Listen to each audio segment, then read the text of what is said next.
সংগ্রামী বিক্ষোভ জনতা আজকের মঞ্চে সকল দল এবং মতের নেতৃবৃন্দ এবং জয় বিক্ষোভে যারা অংশগ্রহণ করেছিলেন আমার প্রাণপ্রিয় ছাত্র ছাত্রবৃন্দ, সম্মানিত কুমিল্লাবাসী, সাংবাদিকবৃন্দ, আপনারা জানেন আজকে আমরা কেন এখানে বসে রয়েছে।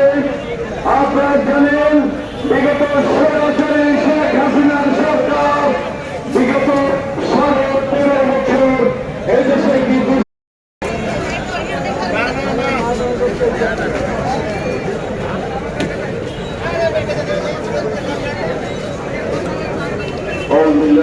সংগঠন এছাড়াও এদেশের সকল শান্তিকামী মানবতাকামী মানুষ আজ ঐক্যবদ্ধ।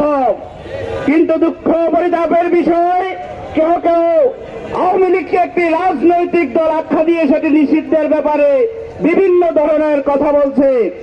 আমরা স্পষ্ট ভাষায় বলতে চাই, 17 গণহত্যা, 18 মোদী বিরোধী আন্দোলনের গণহত্যা, 24 বৈষম্য বিরোধী আন্দোলনের গণহত্যা এবং বিরোধী মতসমূহ দমন করার লক্ষ্যে যে আয়নাঘর তৈরি করেছে, সে আয়নাঘর সৃষ্টির কারিগর যারা, তারা কখনো রাজনৈতিক দল হতে পারে না।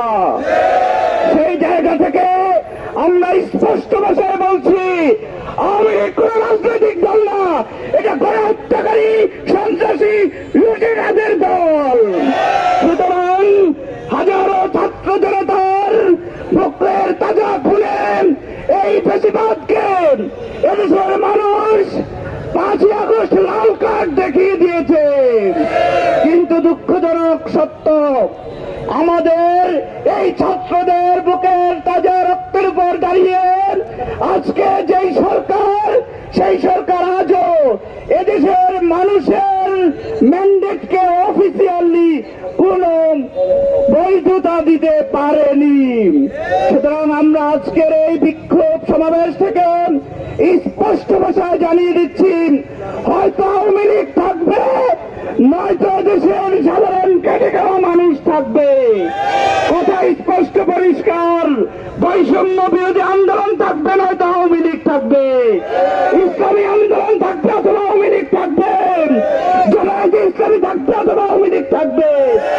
একসাথে বাঘ আর মানুষ একসাথে থাকতে পারে না, গণতন্ত্রকামী মানুষ একসাথে থাকতে পারে না। সুতরাং কথা স্পষ্ট পরিষ্কার, আওয়ামী লীগকে নিষিদ্ধ করতেই হবে, এর বিকল্প অন্য কিছু নাই। ইনশাআল্লাহ আগামী দিনে আবারও দেখা হবে।